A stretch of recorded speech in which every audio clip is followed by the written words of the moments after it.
Ele diz: amar a Deus com toda a sua alma, com todo o seu coração e com todo o seu entendimento. Neste vídeo, você vai entender os principais pontos desse debate intenso e refletir sobre uma das maiores discussões entre fé e ateísmo. Mas antes, se inscreva no canal para nos ajudar, deixe seu like no vídeo e bora assistir. Mas é uma alegria muito grande estar aqui, satisfação conhecê-los, os irmãos. São gêmeos, não? Não, assim, às vezes confundem, mas não. Às vezes confundem, mas já que ele tá com boné aí, vai dar para distinguir um do outro, né? Então, assim, muito obrigado pelo convite. O grande comandante Pedro, que é o homem, o diretor e operador de toda a tecnologia envolvida aqui na transmissão. Que Deus nos abençoe a todos e agradeço pelo convite mais uma vez. As pessoas te pedem bênção lá na igreja, assim, normalmente quando eu vejo um padre, eu falo, padre, sou bênção, né? É o normal também? Não é um costume nosso de pedir a bênção diretamente ao pastor, mas é um costume de todo cristão dizer e desejar que Deus abençoe a todos. Então, desde já, eu já digo que Deus abençoe vocês poderosamente, abençoe esse projeto, que vocês possam refletir a luz da verdade, a luz da realidade, e quem sabe um dia refletir a luz de Cristo para um mundo que está desesperado. É porque o homem, ele não pode abençoar diretamente. Quem abençoa é somente Deus, é isso? Tudo vem do Senhor. Nós não podemos ser como o sol que tem luz própria, mas somos nós cristãos chamados para sermos como a lua que reflete a luz do sol, que é Cristo Jesus.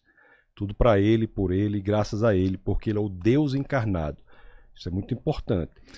Falando de bênção, então, isso era uma tradição e que eu pratico até hoje. Eu chegava na casa dos meus avós, eu tinha que pedir bênção, para minha mãe eu pedia, para o meu pai, para os meus tios, às vezes até para uma pessoa de mais idade que eu não conhecia, né? Chegava e tinha que pedir bênção para ele. Isso é um costume que tem se perdido. Isso é ruim ou isso é bom? Isso é muito bom, é um exercício de obediência à autoridade que seus pais têm sobre você. E se nós entendemos que há uma autoridade aqui na Terra, isso facilita muito o entendimento mais profundo que temos uma autoridade maior que é Deus sobre a nossa vida. Nós devemos orar pelas autoridades, inclusive.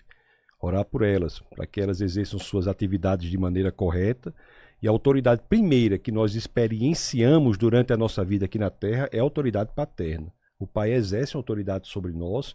E quando você pede bênção ao pai, à mãe, ou aos antepassados, avós, enfim, que você está colocando em prática, essa prática salutar de entender que há uma autoridade sobre a sua vida que, em última instância, provém de próprio Deus.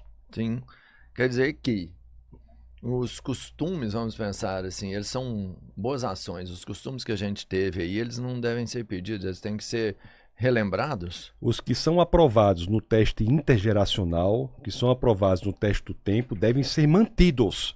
Não é que nós não possamos alterá-los, mas é que, para alteração, nós temos que aplicar a virtude concreta da prudência. O que o progressismo, o comunismo ideológico propõe é que você abandone tudo o que você aprendeu dos seus antepassados e ele lhe dá uma nova forma de viver.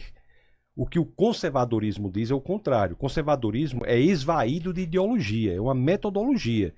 O que o conservadorismo diz é o seguinte: aqueles costumes e valores que foram aprovados no teste intergeracional devem ser mantidos.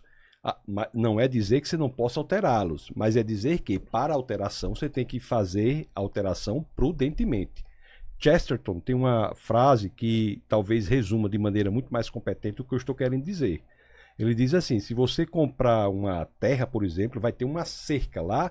Você pode alterar a cerca de lugar? Pode, mas é importante que antes de alterar a cerca de lugar, você pergunte por que a cerca está ali. Então, os costumes que nós temos têm porquês por trás de suas existências e antes de alterá-los ou abandoná-los, é salutar por uma questão de bom senso que perguntemos a razão dos costumes existirem. O costume de pedir a bênção aos pais e mães é muito, muito salutar pelas razões que eu penso que já expus, né? Sim. Você tem assim você mantém vamos pensar, um conservadorismo é uma base de tudo que você traz, né? Nas suas palavras, nas suas ações. O cristianismo é a base ideológica de tudo que eu faço. O conservadorismo é uma metodologia. Tem países que são extremamente conservadores, cujas ações são diametricamente opostas às que eu proponho.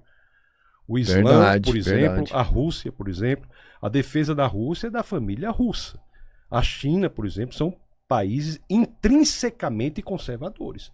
Conservadorismo é uma metodologia, não é uma ideologia, embora deva admitir que no Brasil os ideólogos têm, em grande parte, sequestrado o conservadorismo como se ideologia fosse. O corpo ideológico que eu defendo é o do cristianismo, que está na base da mais livre, mais bela, mais tolerante e mais próspera civilização já construída na história da humanidade, que é a civilização ocidental. São os valores judaico-cristãos, que tem em seu seio, em seu corpo, o indicativo de que busquemos as evidências para as suas veracidades. Então, o corpo de conhecimento do cristianismo propõe que investiguemos se esse corpo é verdadeiro ou falso. Isso é muito interessante também. Onde que a gente deve investigar? Tem vários momentos em que isso é feito no cristianismo. Talvez o momento mais claro é um mandamento que tem na Bíblia, na primeira epístola de Pedro, no capítulo 3, no verso 15, as escrituras dizem: santifique o Senhor em seu coração, esteja sempre preparado para apresentar a todo aquele que vos pedir a razão da esperança que há em vós. Então você veja que há um mandamento nas escrituras, uma carta que é chamada de carta universal ou carta católica, não tem nada a ver com a igreja imperial, tem do grego católicos, que quer dizer universal, uma carta dirigida a todos. Todas as cartas são dirigidas a todos, mas uma carta que é dirigida a uma igreja especificamente, embora tenha princípios que se apliquem a todo mundo, esses princípios devem ser entendidos no contexto do problema da igreja, que deu a justificativa para que se dirigisse uma carta a ela. Carta aos Romanos, é um exemplo disso, carta aos Coríntios, são cartas às igrejas. A primeira epístola de Pedro, o entendimento é muito mais imediato, porque não é dirigida a uma igreja com um problema. É uma carta universal, que ela diz: esteja preparado para dizer o porquê da sua fé. A fé cristã é uma fé racional, que exige base racional. Não é por acaso que Jesus de Nazaré, quando questionado sobre qual era o maior dos mandamentos, está lá em Mateus, no capítulo 22, no verso 37. Ele diz: amar a Deus com toda a sua alma, com todo o seu coração e com todo o seu entendimento. Deus não está dizendo nas escrituras que você deve dar o coração a ele, mas deixar o cérebro de lado de fora da porta. Chegamos ao final. E aí, você concorda com o pastor Tassos? Comenta aqui abaixo o que achou, compartilha com mais pessoas e até o próximo vídeo.